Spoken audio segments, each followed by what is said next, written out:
يا عالم السر منا لا تهتك الستر عنا وعافنا واعف عنا وكلنا حيث كنا. Alhamdulillah. Okay, let us begin with Kitab Al-Fatiha.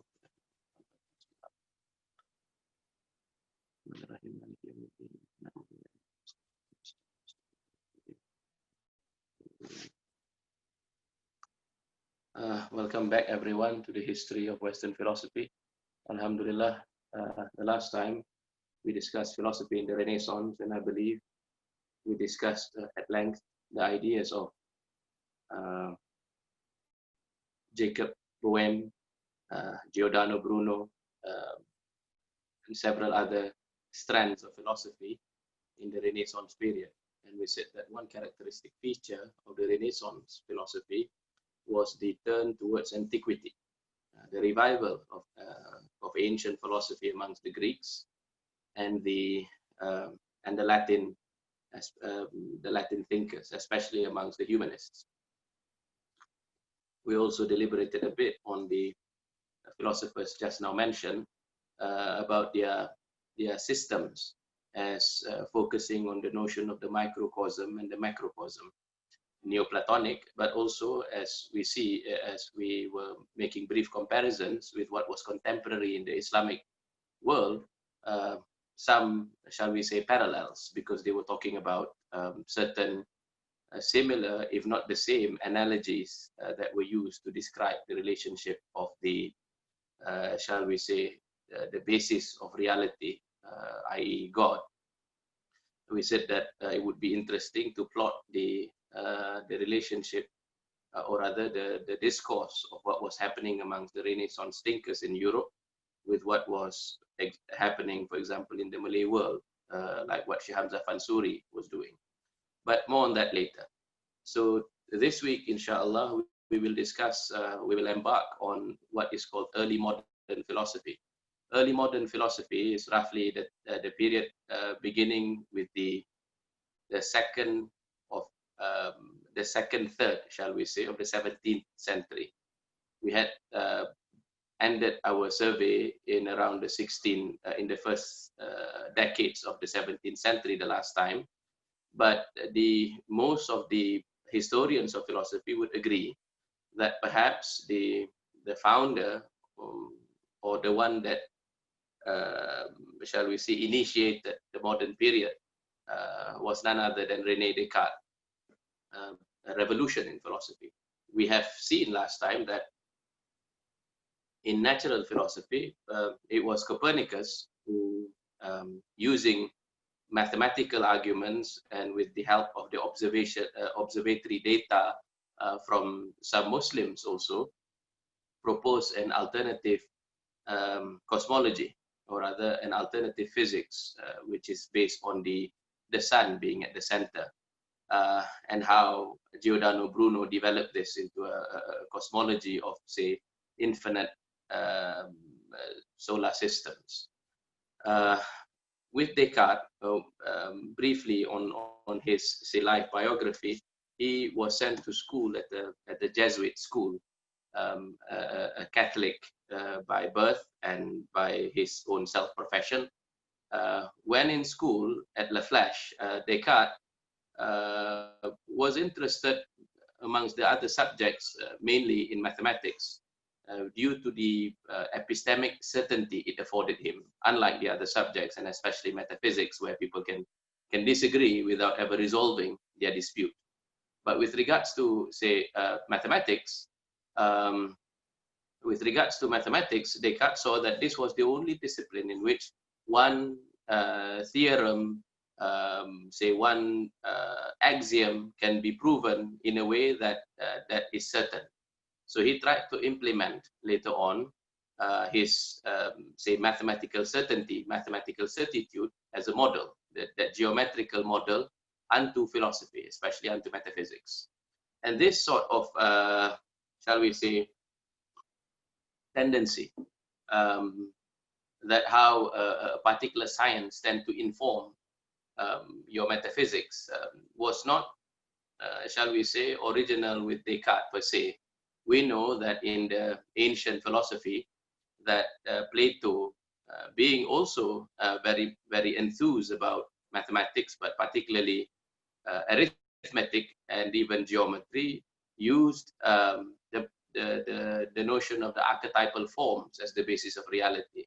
But Aristotle, whose father was a marine biologist and who had that initial training, and also founded his lyceum on the principle of, say, sensory observation, as well as the thinking that he had taken from his teacher Plato, or developed the causal spectacles as his metaphysics, the hylomorphism. Now, with Descartes, what is this revolution that he proposed in the field of philosophy? It is not so much in the content of philosophy per se, but in the method that he proposed. He saw, especially as we see in last week, how devastating were the skeptical attacks, revived partially by the Christians themselves, but most thoroughly by Michel de Montaigne, how it has affected, how skepticism that was revived by Montaigne has affected epistemology generally.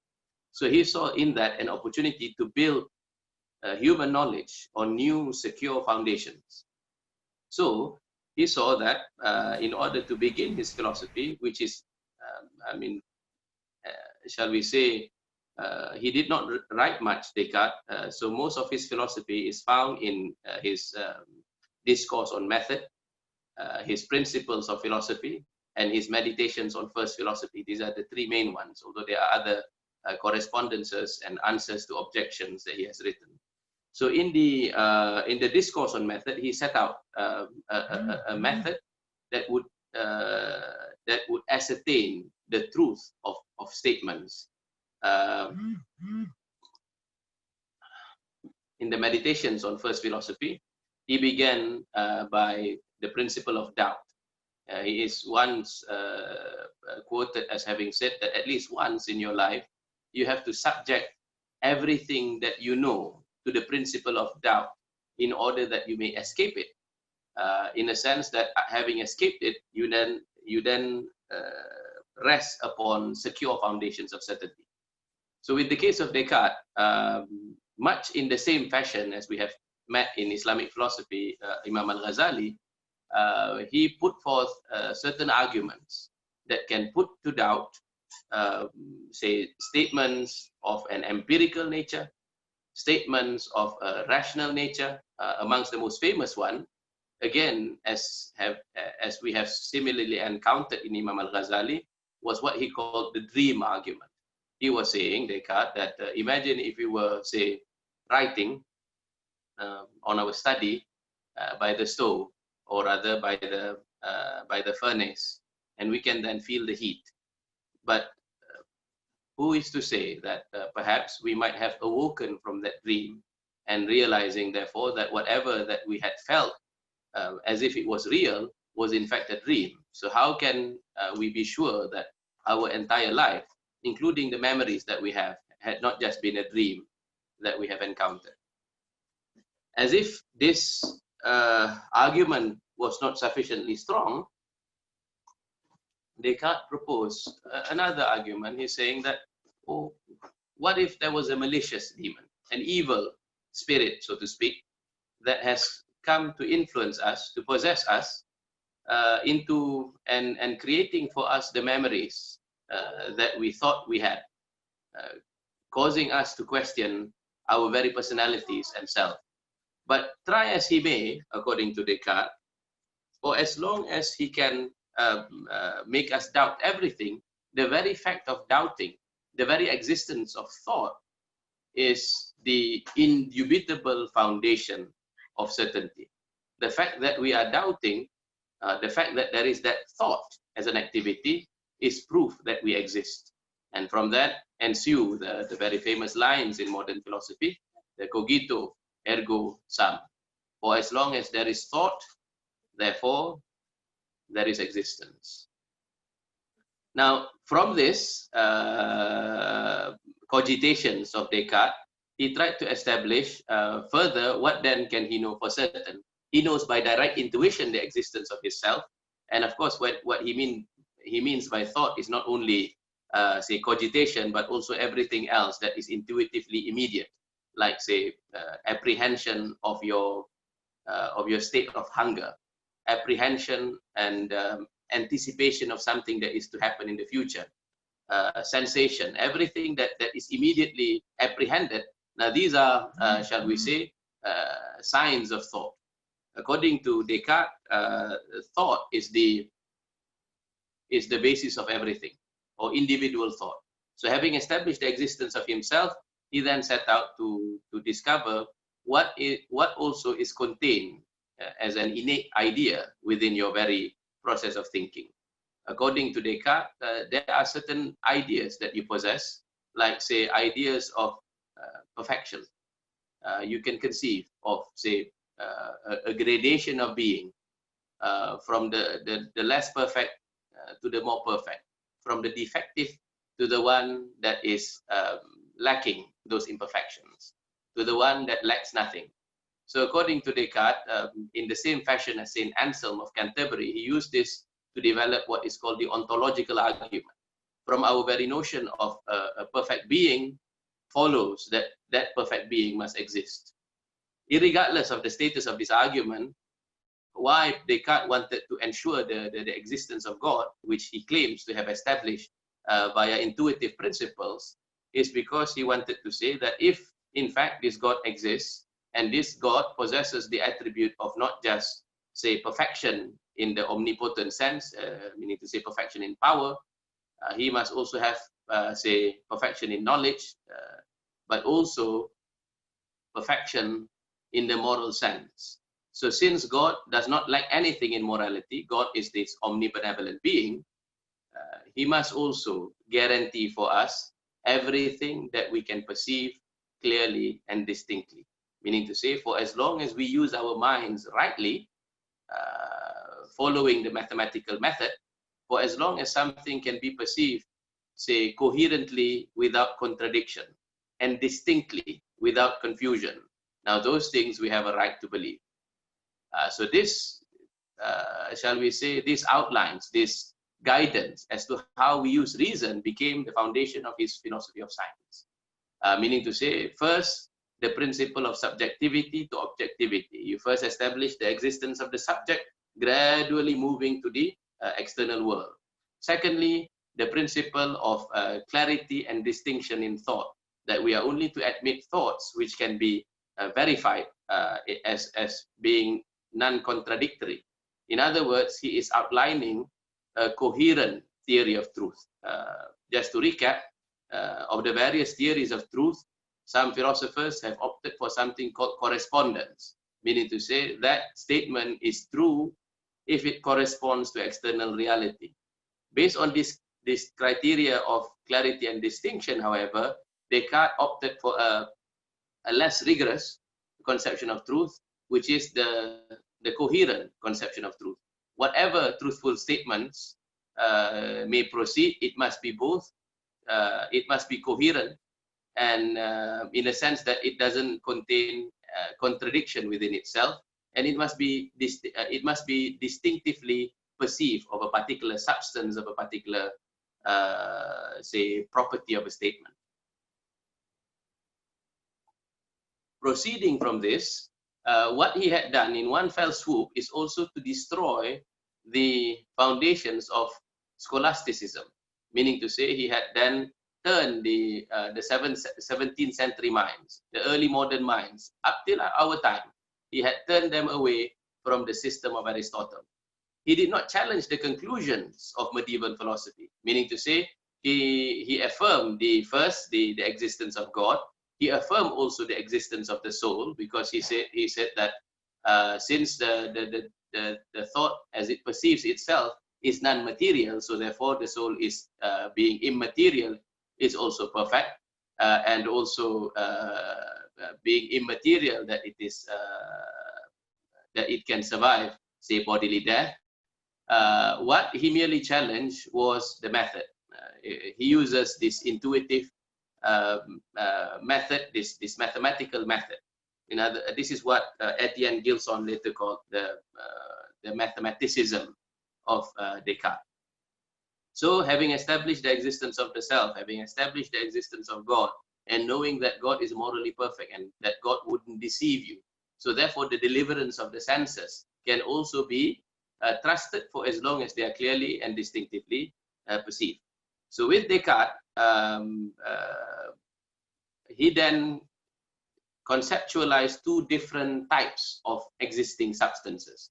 Some substances, like the thinking substance, the thought substance, is what is called the res cogitans, the thinking substance. It is immaterial in nature. It is distinct from your body. But some other substances are extended substances possessing the three dimensions of matter. So the purpose of, say, natural philosophy is to study extended substances in a mechanistic fashion. And the purpose of, say, psychology, metaphysics is to study spirit. So therein began the other problem of modernity, which is the problem of dualism, the problem of the mind and the body. So he had to come up with an explanation of how the mind relates to the body. So Descartes proposed, for example, that there is something called the pineal gland in the brain through which the mind communicates with the body. He has an explanation of how we lose consciousness, meaning to say how we lose control over the body. Say, for example, when a person is intoxicated, that is, for him, the exit, or when the immaterial spirit lacks control over the body, for having the functions of the pineal gland being, say, disturbed. But on the other hand, this created the problem of the dualism, yes, the dualism between mind and matter. And at the same time, allowing for the development of natural philosophy along those lines. But nevertheless, most, if not all, of 17th century philosophy was deeply affected by Descartes. We know that John Locke, Leibniz, Nicholas Malebranche, Spinoza, all developed their ideas in relation to Descartes. Either they were deeply influenced by it in a positive sense, or they wrote critically of Descartes. But therein already was the birth of, say, modern philosophy. Newton became a possibility also because of this mechanistic notion of matter. Matter free from any spirit, matter free of the symbolic representation of reality, and so on. Gone were the conceptions of the macrocosm and the microcosm and God's, say, treatment of nature, and so on. Matter develops along its own mechanistic, or run along its own mechanistic principles that you're able to discover if you master the language of matter, or the language of the external world, which is just, say, geometry or physics, which is applied. Following Descartes, you have, say, within the same century, Benedict Spinoza, which I think is one of the most influential rationalist philosophers of the modern times. We know of Spinoza that, unlike Descartes, he wasn't born a Catholic. Spinoza was originally hailing from Portugal. He came from his ancestry. His ancestors were Jews, and he himself was raised with the Talmud and the intellectual and spiritual tradition of the Hebrew fathers. We know of his childhood also that he was raised in this very religious condition, and that he, even at a very young age, precocious as he was, mastered the religious disciplines. And at the same time, he was also deeply influenced by medieval, say, Jewish philosophers, the likes of Musa bin Maimun, yes, Maimonides.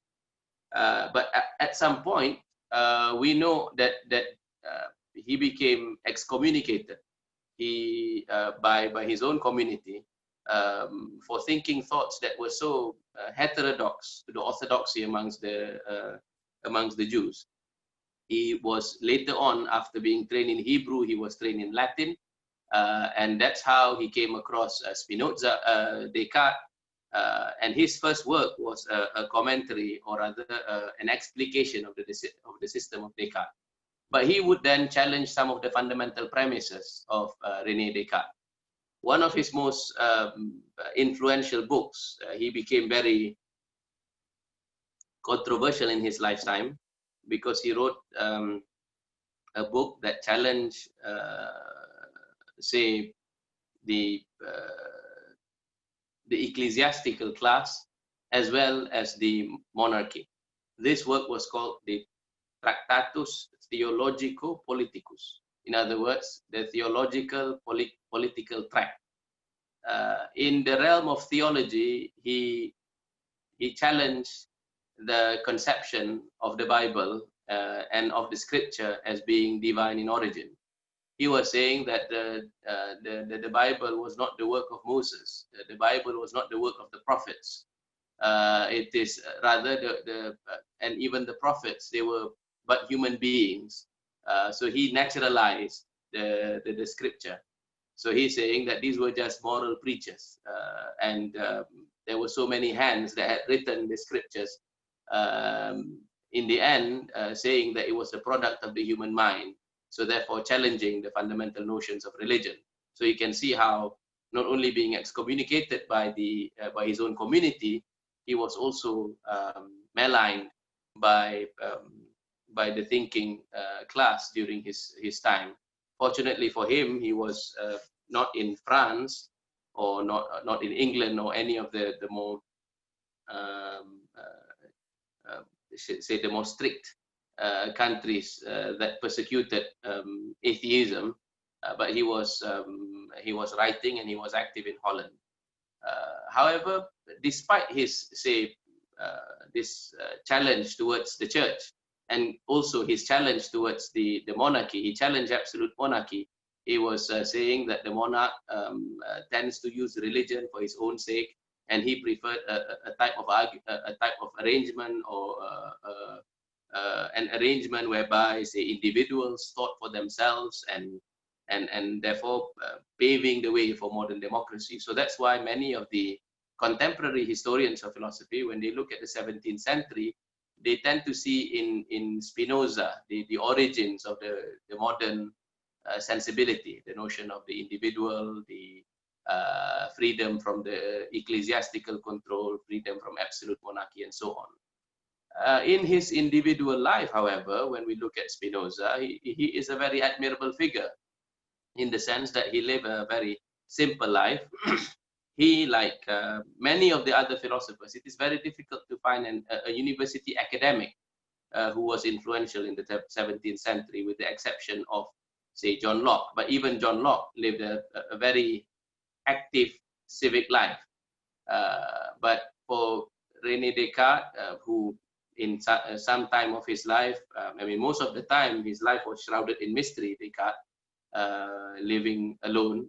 But at other times, he became, say, tutor to Queen Christina of Sweden, and then he had correspondence with Elizabeth of Bohemia, meaning to say they were private tutors. But as for Benedict Spinoza, aside from his youth, in which he served the business of his father, in his, say, adult life, he spent his life in order to, say, make the means for his life in, say, grinding lances. And the rest of the time he spent and he devoted his time to the activity of thinking and to work out his philosophical system. And he died very young also, because some say due to his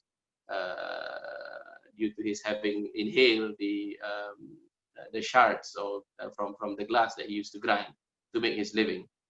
But anyways, he was, meaning to say, in his private life, lived, say, a very uneventful life.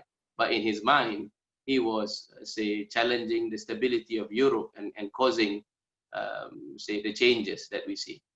As for his metaphysics, in order to solve the problem of dualism, Benedict Spinoza proposed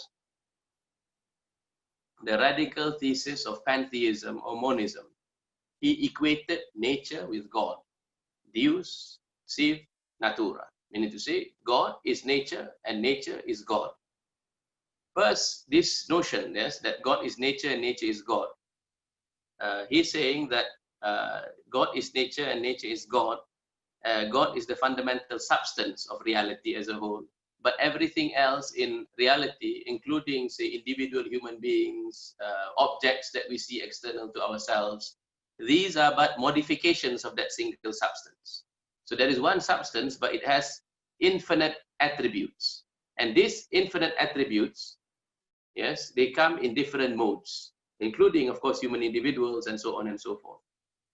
Everything that happens in history happens necessarily, yes, according to the law of cause and effect, infinitely to the past and infinite to the future. Everything happens necessarily, so he denies the possibility of miracles. So therefore, that began, I mean, of course, one way to see it was that everything was God. But another way to see it was his paving the way for a naturalistic conception of the world, in which gradually they can do away with the existence of God. So that's why the shift in modern thought or in early modern philosophy was not directly from, say, theism to atheism, a notion of self-enclosed nature. It was rather from theism to pantheism, and then gradually from pantheism they got to this notion of nature being a self-contained principle. If there is something of the semblance of God, they wouldn't call it God. It's like a force which is impersonal in nature. But with, say, Spinoza, this notion of this pantheistic universe develops, or rather, he developed his ethics based on this notion. So since God is not anthropomorphic, I mean, he's not like human beings in that he is angry or that he has a desire for mankind and so on. So therefore, he develops his ethics accordingly. His ethics is a development of the Stoic ethics. In other words, in order to be happy, is to free yourself from passions, and passions is partly caused by your misconception of reality. So if only you arrive at the notion that everything that happens necessarily, you would not cultivate the passions, but you would cultivate the act of knowing, and the act of knowing is therefore a liberating experience. So much for Spinoza. By outlining a metaphysics of this type, he invited the criticism of most of the intelligentsia of the 17th century, one of which, another Cartesian, was Nicholas Malebranche. Malebranche, on the other hand, was a philosopher, was a Christian philosopher, and at the same time a theologian. He certainly disagreed with Spinoza, but he also understood that there is some value in the Cartesian system. So for him, he developed a metaphysics of occasionalism. Remember, we have encountered the occasionalist metaphysics amongst the Ash'aris, and the basic thesis of occasionalism is that God is the sole efficacious agent. The sole efficacious agent. In other words, everything that happens through God. Everything that happens according to God's command. Yes. So, but with Malebranche, the notion of this sole efficacious agent, including the creation of ideas in our mind, including meaning to say the one that causes pain when we suffer, say, a hit, including the one that remedies, or the one that causes the potency of medicine. These are all God, yes, or God's activity. Although in point of substance is different from his creation, but yet, why is it called an occasionalism? Meaning to say God creates occasions for things to happen. Meaning to say, in Islamic terms, we call it sunnah, sunnatullah, yes? Customary way of acting.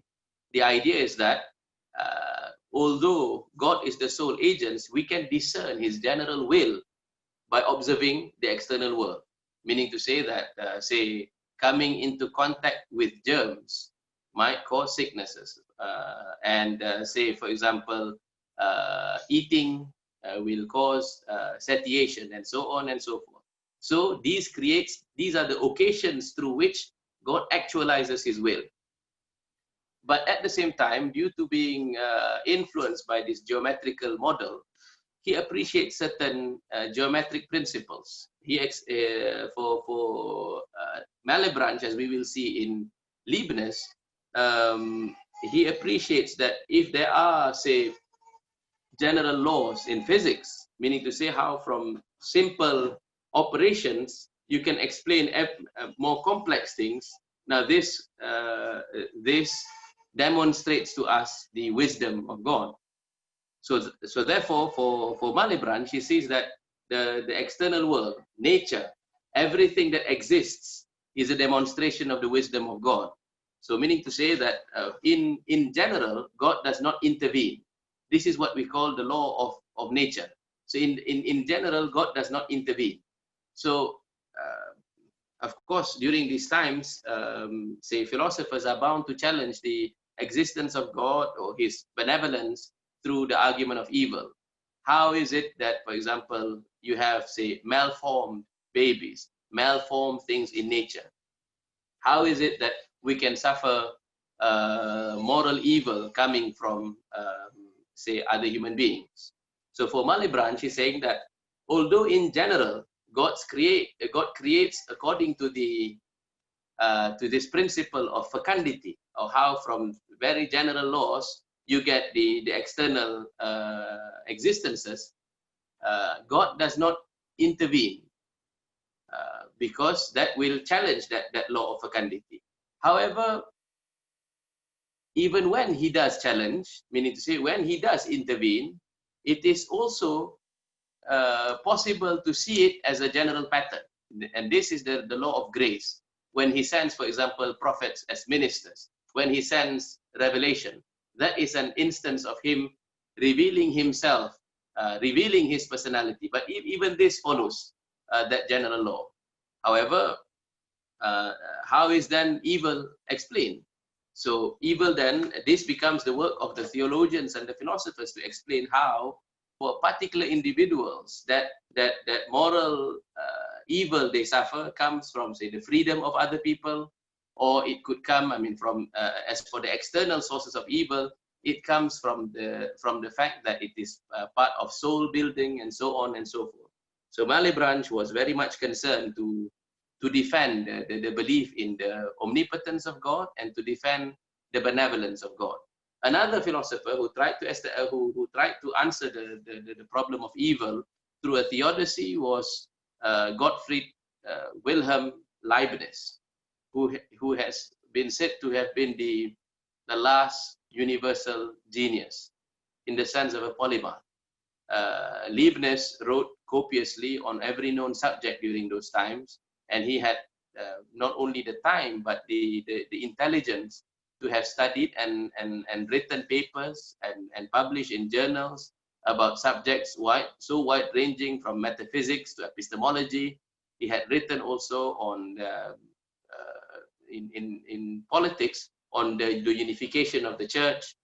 He had written also in the realm of botany and the various natural sciences, and he had also contributions in the realm of calculus in mathematics, and also at the same time by living a very active life as a courtier, from serving several influential aristocrats in his time. But the genius of Leibniz is to such an extent that, say, the encyclopedist Diderot once wrote that if a person were to contemplate about the talents of a Leibniz in his time, he said it induces the person who thinks about Leibniz to just go to a corner and die for not being able to have that same amount of talent.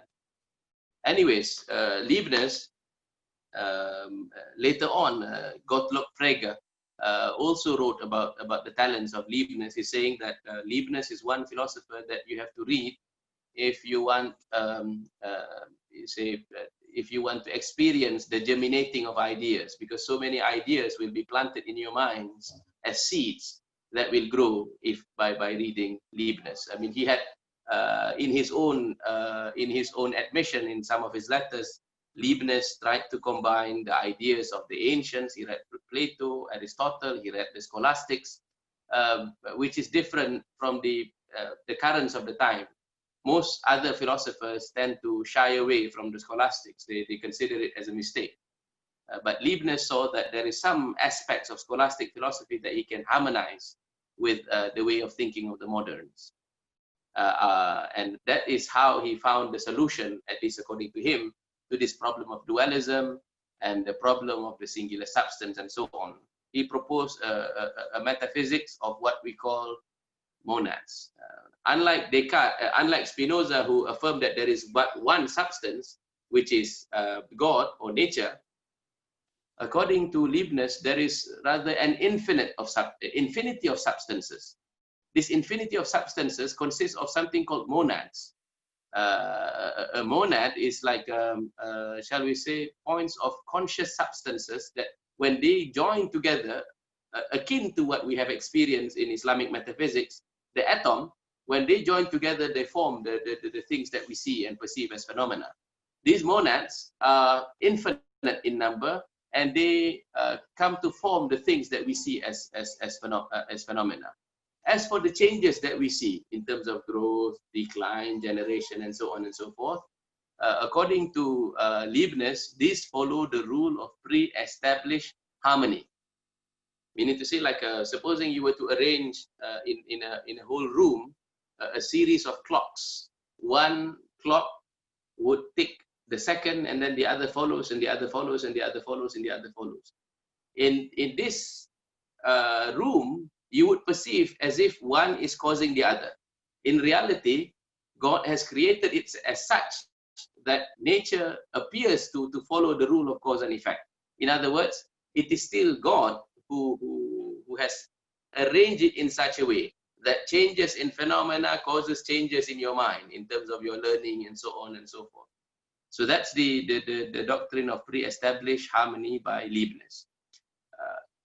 In the 17th century, from Descartes, for almost, for many years, up till the end of that century, many of these thinkers, they were known as rationalists, because they followed this general trend to develop and to establish your metaphysics solely on the basis of intuitive principles and the basis of, say, building a metaphysical system out of the notion of substance alone.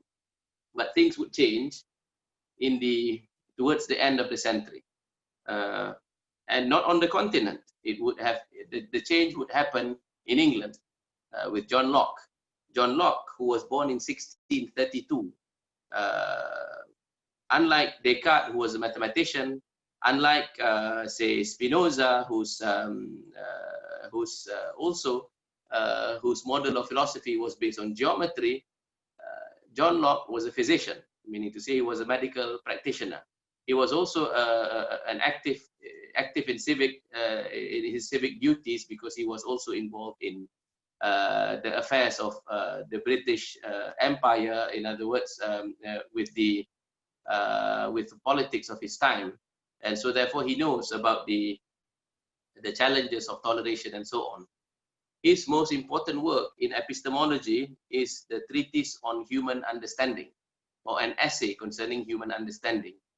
He wanted to explain how we come to know. It is a very important treatise or an essay on the process of epistemology, or theory of knowledge. Unlike Descartes, which he refutes within the first chapter of that essay, John Locke, with the eye of the physician, was accustomed to studying anatomy, physiognomy, and he studied pathology, all the subjects which is related to medicine. So therefore, that is the model that he took in order to study the human mind. He was saying that Descartes was irresponsible insofar as he did not fully treat the problem of human psychology properly.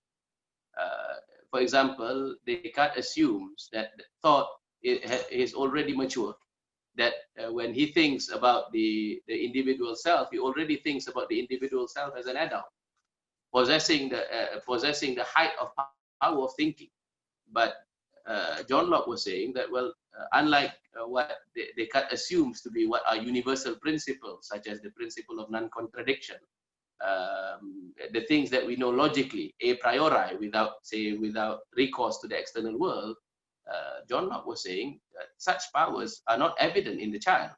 Meaning to say, children do not possess the faculty of logical inference until, say, a certain age. It was, as Imam Al-Ghazali said, it is at the age of tamyiz that they can distinguish, say, for Imam Al-Ghazali, that the power of logical inferences emerges in the mind. But so this was evident by John Locke, that an alternative conception of reason was possible. And this alternative conception of reason, according to John Locke, was that rather than innate ideas being intuitively grasped, being planted in the human soul or the human spirit, the development of human understanding happens through sensation. That at the point of, say, being born in this world, the child is a tabula rasa. The child is a blank slate, as it were. That it is the sensations that he derives from the external world, through language, through touch, and through the other senses, that gradually the systematic operations of his mind becomes awakened, becomes formed. So for John Locke, began the 18th century, was begun the era of empiricism, replacing the period of rationalism of Descartes. And as for John Locke, he was studying. He had to make do with the fact that we cannot develop an argument for the existence of God based on rational principles. Now, already in Descartes was a revolution from the time of Thomas Aquinas. Thomas Aquinas thought that he can argue for the existence of God based on the external world. Aquinas developed the argument from contingency, meaning to say possibility of things, and he argued from first cause or first movement and so on based on the external world. Descartes thought that those arguments does not hold water. Descartes instead opted for innate ideas as a source of establishing the existence of God. John Locke challenged that. He's saying that no, we do not have innate ideas of things. All our notions, all our ideas derive from the external world. However, based on the principle of psychology, there is still some things that we can know. In other words, with the careful method of empiricism and logic, you can still know a great number of things about yourself, but you'll have to be more modest with regards to your claims of metaphysics.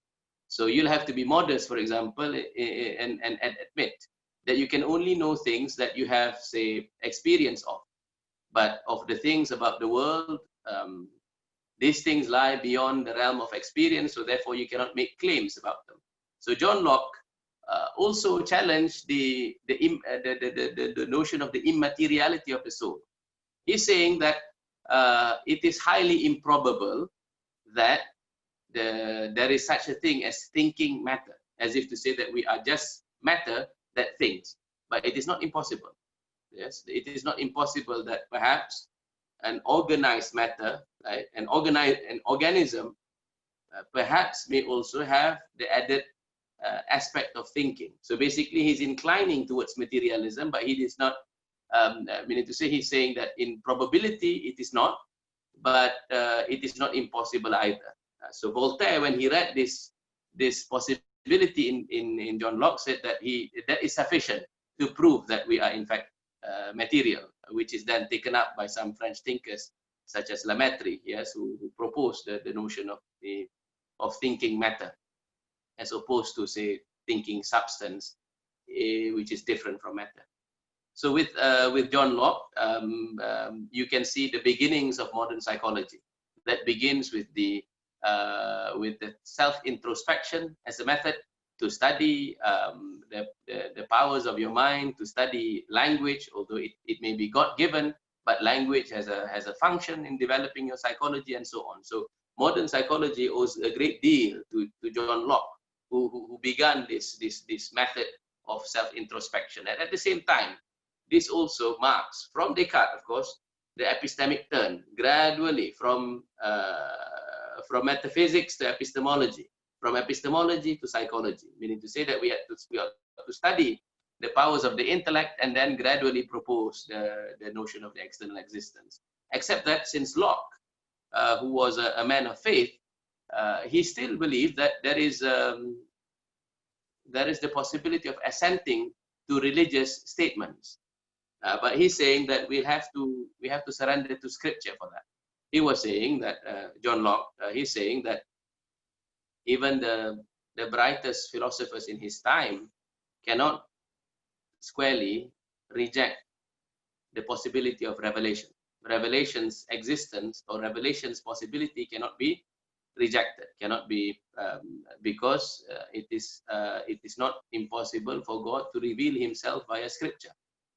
So out of that alone, he's saying that careful study of revelation and scripture, provided it is the correct one, may allow the human self, who is this very careful empirical student of reality, he can opt and assent, yes, meaning to say make tasdeeq, yes, that this in fact is not the product of the human mind, this is God. So he made room for faith, he made room for knowledge, but it's just that it relies on, say, external assent.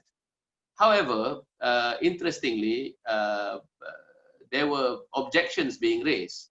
So Stillingfleet, who wrote, who had correspondence with John Locke, said that, are you saying first that that there are no innate ideas? Because if you say that there are in fact no innate ideas, that we cannot rationally, intuitively experience God, therefore it is possible that there are a great many atheists. John Locke said that, well, the very fact that they are atheists is proof, yes, that there are no innate ideas. Because if there are innate ideas, then they would be, in a sense, compelled to believe in the existence of God. So Locke was saying, therefore, that faith will require assenting, meaning to say study and submission. Another epistemic possibility was raised by Blaise Pascal. Blaise Pascal, who was also a mathematician, many of the great minds of those times were mathematicians. Pascal proposed in something called a wager. Yes, this wager, or like a gamble, shall we say, a gambit, is proposed in such a way that, supposing that we cannot be sure of the existence of God, we cannot be sure that he doesn't exist either. However, if we assume he exists and we live a life according to the dictates of revelation or of religion, it will ensure everlasting felicity. And if we choose not to believe it, and it turns out that the claims of revelation and scripture was true, we would be punished everlastingly.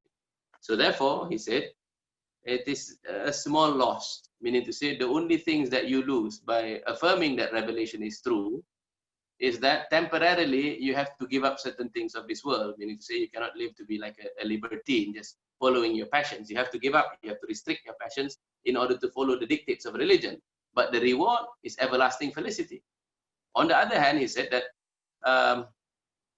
if the revelation was correct and you live according to this type of life, then the punishment, which is everlasting, would not be worth it for this just temporary gain. Of course, there are many responses to this, certainly, because it all rests on knowledge. Because how would you know that you would either be punished or not? Isn't it? The converse could have been true. So many philosophers, many theologians reject outright Pascal's wager. But there are others who think that this possesses a very, say, compelling force of argument. In other words, to go back to John Locke, say it took many centuries to overcome the scholastic system with Descartes, but it was a shorter time.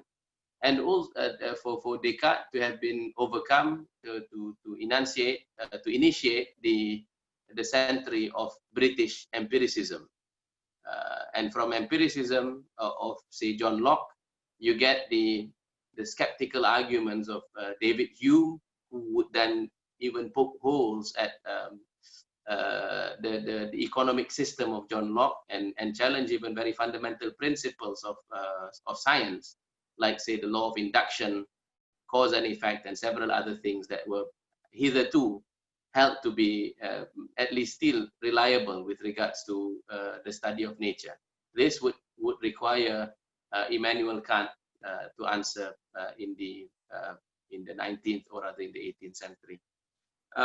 And so, having covered the period from René Descartes to John Locke, ends our very brief survey of early modern philosophy. Of course, if you want to expand your knowledge, it would be good if you can read the writings of these authors yourself. But otherwise, there is a very good book that I can recommend by Paul Hazard, The Crisis of the European Mind. The Crisis of the European Mind by Paul Hazard studies a very short period of time, between 1680 and 1715. Yes, between 1680 and 1750, that marked a crisis, because after that, the world would have thought differently from the period before. It also, if you just want to focus on the philosophical terms, then there is a very good survey, a historical survey by Etienne Gilson, a work which is called Unity of Philosophical Experience. And in writing Unity of Philosophical Experience, Etienne Gilson began with the medieval period until it ends with Comte. So it covers several chapters on Descartes and Kant and these other thinkers that I have mentioned, and you can follow their arguments carefully there. Of course, if you want a more general survey that covers from the period of the ancients until our contemporary times, then a good survey, a single volume one, would be Richard Tanas's Passion of the Western Mind, because this would be very colorful, because Tanas does not only study the history of philosophy, but also in terms of a more general movement, what we call the history of ideas from several disciplines and so on. So, and with that, I would like to open the floor for questions if there are any.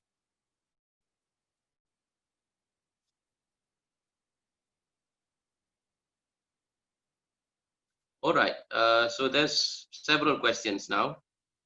First, what are the differences between Descartes and Al-Ghazali? How do these two differ from the secular humanism in the sense that it places doubt as its underpinning, as to encourage? So first, the difference between Descartes and Al-Ghazali. Descartes and Al-Ghazali both began with methodical doubt. But Al-Ghazali's spirit, as we know, as we read from the Munkidh min al-Dalal, is such that he was already, he wanted to liberate himself from the clutches of taqlid.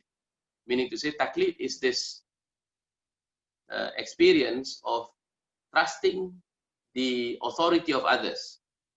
Of course, later on, Imam Al-Ghazali, in writing the Ihya Ulumuddin, does not reject taqlid completely, but rejects, but rather reserves the right to challenge, or rather the right to understand and question the authorities only to advanced students. In the Adab, in the Book of Knowledge, Imam Al-Ghazali said that you have to begin at least first by assuming the expertise of others. But with Al-Ghazali, why he himself could question the authorities was because he excelled in all the disciplines. And at the same time, having excelled in all the disciplines, but without committing himself to tasawwuf per se, Imam Al-Ghazali felt that deliverances from reason does not produce certainty. And he had reason to doubt even the deliverance of the intellect, because for him, he does not, it wasn't just the dream argument, but he was saying that, you know, it's possible that we may be mistaken in the same way that since reason can overcome sense experience, he said, how are we to know that there is not a higher principle of knowing that will doubt the deliverances from reason, including, say, mathematical certainties and so on.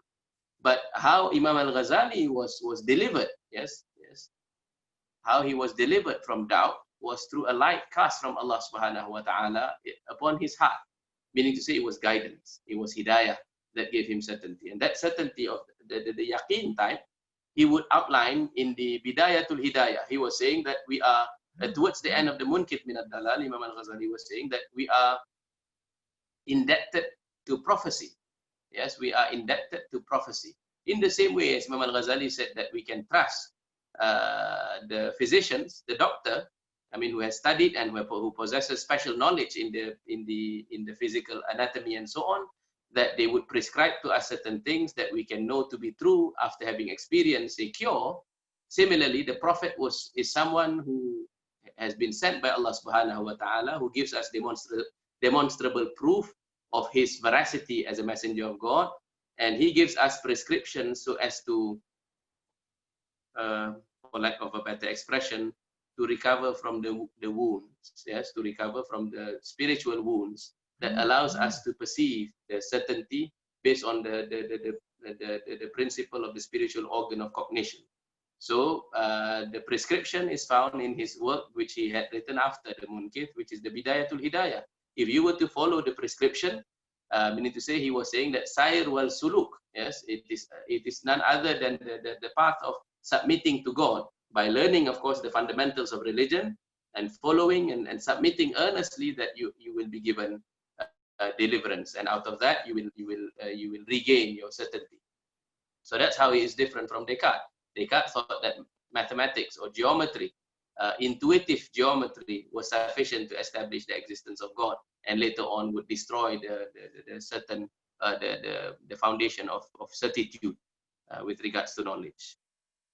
So you mentioned about arithmetic. How does that relate to philosophy? Well, yes, arithmetic. Imam Al-Ghazali makes reference to this also. He's saying that mathematics, being one of the sciences of the Greeks, including, of course, geometry and arithmetic, were not problematic in themselves. But the practitioner of mathematics, the practitioner of geometry and arithmetic, may delude himself if he thinks that just because he is certain in his mathematics, he is equally certain in his metaphysics. Whereas Imam Al-Ghazali, having studied the philosophic systems of the geometers and the arithmeticians, is saying that what they can secure in geometry and arithmetic, they are not as shall we say, as careful when it comes to their metaphysics. So his tahafut reveals that a powerful geometrician and mathematician need not necessarily possess the sort of metaphysics that will create tasdik or assent in the individual. And as for other philosophers who use arithmetic as well as geometry as the basis of their metaphysics, you can look at the Pythagoreans. The Pythagoreans had a theory of reality based on numbers. Yes, that somehow there is a symbolic representation of numbers to reality. I want to know, does Islam has the problem of evil or theodicy? If no, how do we Muslims appreciate that, and what is in Islam which is dissimilar to Christianity? So question number 3. So the problem of evil is not, shall we say, is not something that is part and parcel of the worldview of Islam, because it was never raised to the proportion of challenging the existence of God. Meaning to say, God is in his infinite wisdom and in the revelation of the Quran has already established the existence of the shaitan, as the source of moral evil in mankind, not a metaphysical source, but merely a suggestive source of evil. Meaning to say, furthermore, as for natural evils, these are understood as bala, testing from God. And bala, the Quran explains that the mathal, or rather the occurrences in nature, will, for some people, becomes a test, for others a punishment, for others a blessing. So, for example, the same event may, when a person suffers it, causes him to come closer to Allah subhanahu wa ta'ala. So that becomes a blessing. For another person, it becomes a test of his patience. That too is a blessing. For another, it causes him to despair. Now that becomes for him a punishment, and that's the same event.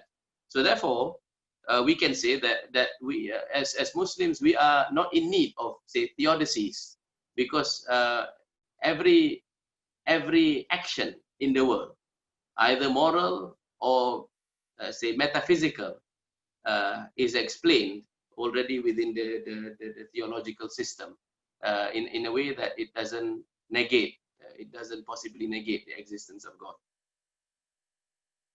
What in Islam is dissimilar to Christianity? Well, we'll have to look at the theology for that. I think that a good book written in this is the late Professor Ismail Al-Faruqi, the book on Christian ethics. He especially explores the Pelagian controversy, yes, the notion of original sin. These are things which are very fundamentally different with regards to Islam and Christianity. We can look up, but this will require a different, say, maybe lecture series, a history of theology perhaps, rather than philosophy per se. Question number 4, is Leibniz's monadology similar to the occasionalism of the Ash'ari? It is different because for Leibniz, the monads would once created, would endure infinitely. As for the Ash'ari system of metaphysics, remember we also affirmed the notion of continuous creation and destruction, the khalqin jadid, that reality is in nature in the Ash'ari metaphysics, as well as the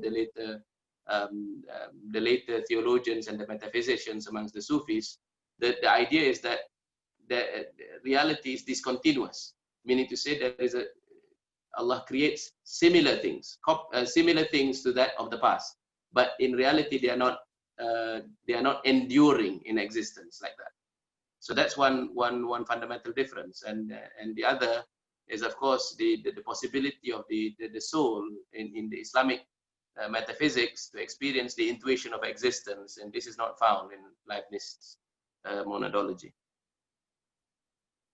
What is the difference between monadology, the monadology of Leibniz and the phenomenology of Husserl? For Edmund Husserl, who advances phenomenology as what he calls the scientific task of philosophy, he affirms that, of course, Husserl developed his philosophy from earlier philosophers. We know that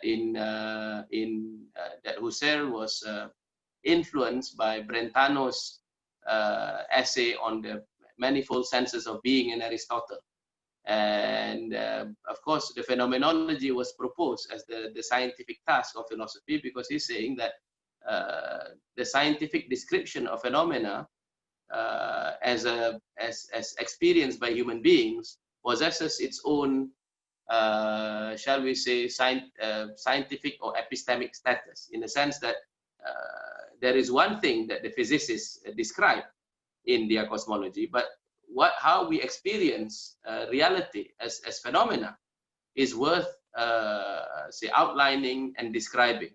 And of course, amongst the projects of phenomenology was not only to describe, say, your experience of sunrise and sunset, but also things such as imagination, fantasy, consciousnness, both externally and internally. And phenomenology continues to be adopted as a research project, or as a research program in some of the departments of sociology. For example, that well, my sister, who was trained in sociology, she used the phenomenological method to explain, for example, the experiences of mothers who come back to work and suffer, say, separation anxiety. So that there is meaning to say, there is a distinct branch of knowledge which is the experience of the subject. So the phenomenological method of Husserl developed out of the subjective consciousness of Descartes and takes into consideration the past several centuries of work, and it continues to be, I think, in some respect, a valid aspect of reality. But more on that, inshallah, when we discuss contemporary philosophy.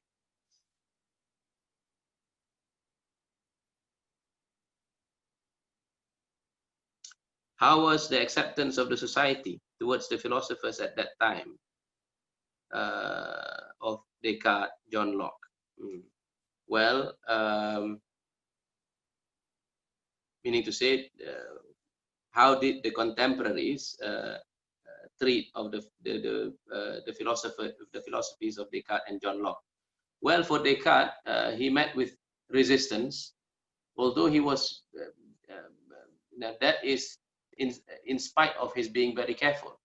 Yes, Descartes always, would make references of his Catholicity. He maintained that, and at the same time, he had very powerful allies. I mean, amongst his patrons, as I said, was the Queen of Sweden and of the Princess of Bohemia also. But at the same time, his writings were placed, in the index of banned books also, because it challenged the settled conclusions of scholasticism, which was then wedded to the Catholic Church. However, by the 17th century, there was sufficient movement in the political sense that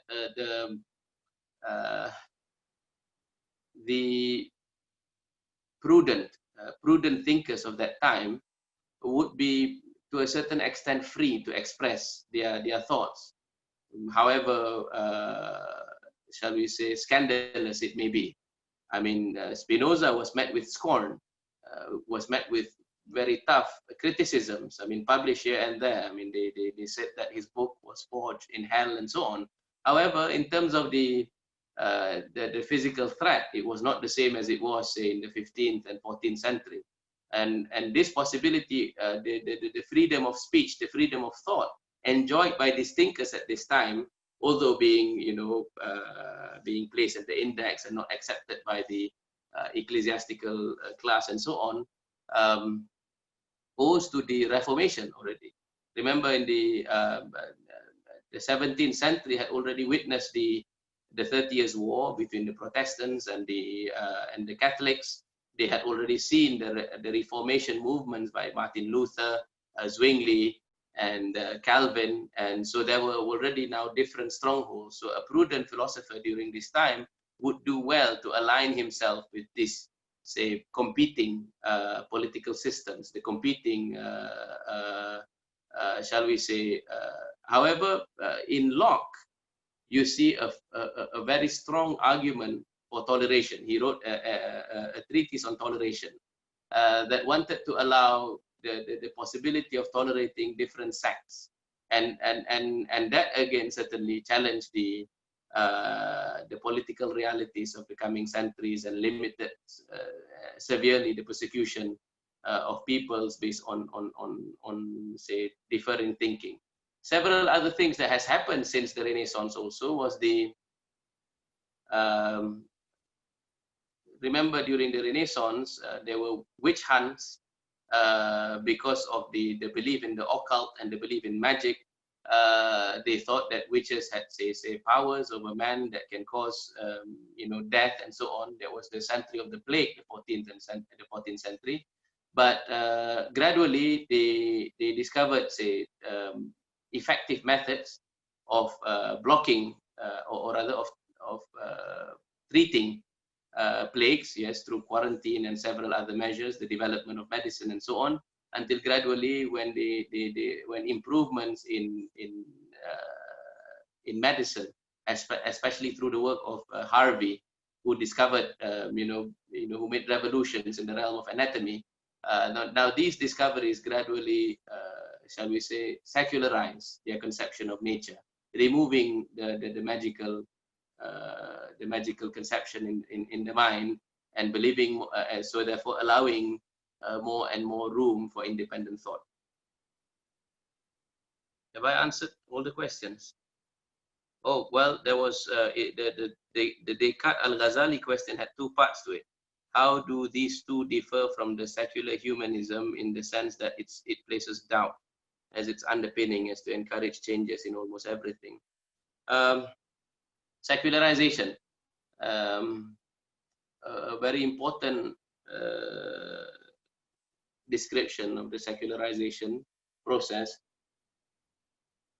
rested on the understanding of progress amongst, say, Western thinkers. In particular, Comte, yes, of the 19th century, thought that there was such a thing as progress of the mind, from the magical thinking to the religious thinking, and then gradually to the metaphysical thinking, until gradually you arrive at the positivist scientific conception. So he saw that there was an inevitable rise of human reason towards secular humanism. Aside from that, there was Max Weber, yes, but later, yes, certainly, but Max Weber coined the term of what we call disenchantment and Zauberung. The notion of disenchantment, popularized by Max Weber, owes to his very careful study of several phenomena in society, amongst which the rise of capitalism through the Protestant ethic. So some of these historians, the sociologists, began to see that changes in ethics led to changes in capitalism, and led to changes in virtually all spheres. So properly to develop our understanding of the development of Europe and the rise of the secular worldview would be to account for all these changes that happen at the same time. We must study the economic changes, political changes, religious changes, and philosophical changes. Our brief survey on the history of philosophy only can mention all these things in brief. But if we want a more colorful account of what was happening, would require us to delve into this, multidisciplinary study. Now, at the present society, who are the philosophers? Well, remember, after the decline of scholasticism, the priest class were no longer considered to be the chief interpreters of reality. It was the philosophers, as we said, mainly laymen, but laymen who were very learned. Only occasionally were the university professors. Gradually, in the 18th and the 19th century, you see the replacement of these layman philosophers with academics, professional academics. You saw that Immanuel Kant, for example, and then after Kant, you see that not only in the continent, but in England, the rise of the academic philosophers, but especially the German thinkers, the inheritors of Kant, yes, the likes of Schiller, Hegel, and so on. Even Friedrich Nietzsche would have had an academic career, meaning to say that they were people who interpreted the findings of science. Gradually, philosophy became, its main task was to interpret the general findings of science. Earlier on, in the early period, their expert advice was relied upon, meaning to say that in Kant, in Hegel, in even to a certain extent Marx, the philosophers were looked upon to synthesize the findings of the different sciences into a singular system of philosophy. But gradually it became more and more democratized. With the 20th century, the philosophers find their role to be much shrinking.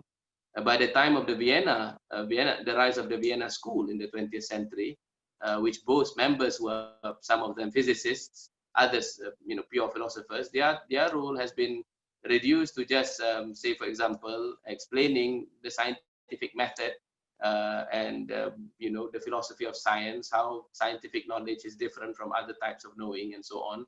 Until the rise of, say, academic philosophers who treat, say, particular problems of philosophy, say political philosophy, ethics, and so on.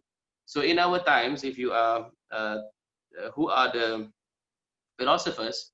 Well, they tend to come from various disciplines. You look at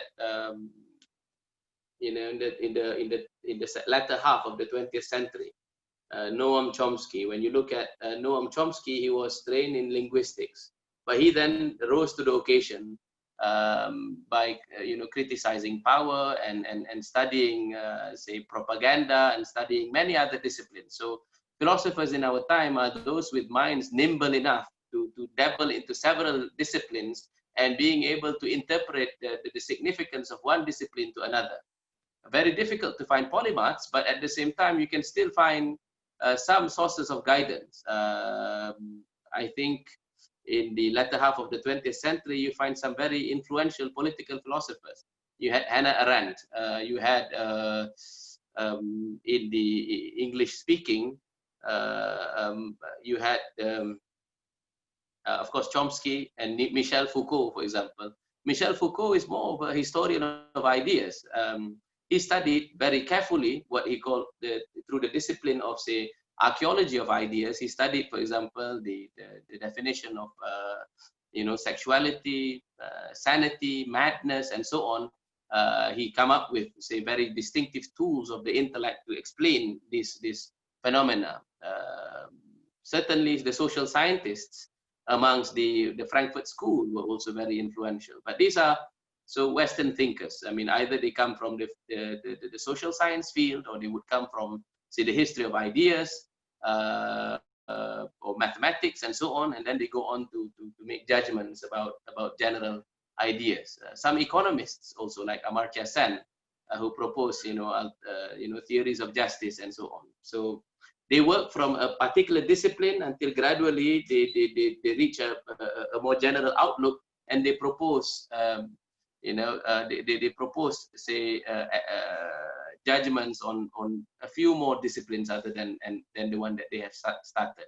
But very difficult in our time to find, say, a philosopher who is a metaphysician, who has a theory of metaphysics, who can explain, who had something to say that is original in the realm of philosophy of mind, and at the same time can propose, say, an alternative conception of knowledge, and so on. So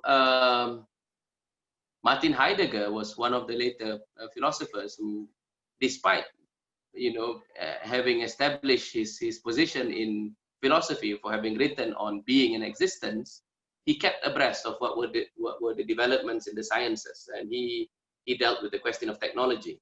He dealt with the question of how to treat technology. Then you have Neil Postman and several other thinkers who explore some other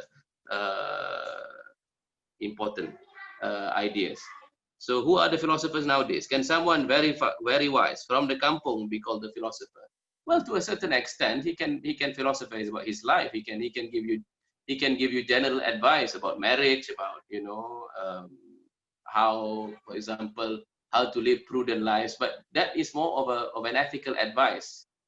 But a true philosopher in our time, I think, owing to the exponential growth of knowledge, would be somebody who, perhaps like Professor Naqib Alatas or Professor Fazlur Rahman, who enlarges their share of the knowledge of this world, who studies, say, the problem of humanity. So who has something to say about education, about happiness, about the human psyche, about being and existence, about reality, about history, and about the disciplines, about the relationship between one discipline and the other, about challenging fundamental assumptions. So that's what I would call a philosopher today, not necessarily somebody from the kampung. I have nothing against somebody from the kampung. It's not impossible that somebody from the kampung could have a very good library and therefore, have something interesting to say on varied disciplines. The idea is to foster a responsible attitude towards knowledge, but at the same time to be able to encounter a particular discipline, or rather a particular array of disciplines that you can be authoritative about. That's what Prof. Alatas, that's why he built ISTAC. He was saying that the idea is that the Muslim scholar is not a specialist in a very narrow field, but a generalist who is authoritative in several disciplines. Now that's what is required today, I think. And Professor Alatas was trying to solve this problem of, say, blanket specialization by designing the university in such a way that experts in specific disciplines ought to work together so that they become equally informed in planning out the knowledge such that the recipients of knowledge will be a more balanced individual. Have I answered now all the questions?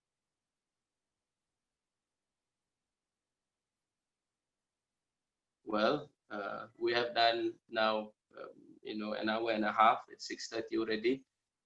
Inshallah, we will meet again next week, where we tackle the philosophy during the Enlightenment period, focusing especially on Kant. But we will have, inshallah, if you have questions in the meantime, you can still type it in your group, and our brothers Amin and Idrus will direct them to me, inshallah. I thank you very much for your attention, participation, and especially for the stream of questions. I'm very happy to find there's more than 7 questions today. Alhamdulillah. Thank you very much. Assalamualaikum warahmatullahi